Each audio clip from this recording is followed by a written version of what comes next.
কক্সবাজার সমুদ্র সৈকতের কাছে বিচের পাশে এই কফি হাউসটি রামাদা হোটেলের গ্রাউন্ড ফ্লোরে অবস্থিত। এখানে বসে কফি খাওয়ার সাথে সাথে সমুদ্রের সৌন্দর্য উপভোগ করা যায় খুব সুন্দরভাবে।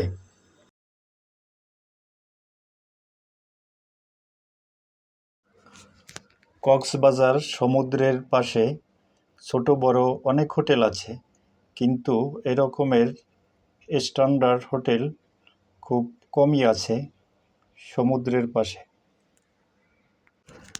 হোটেলের ব্যালকনিতে বসে সূর্যাস্ত দেখা যায় খুব কাছ থেকে।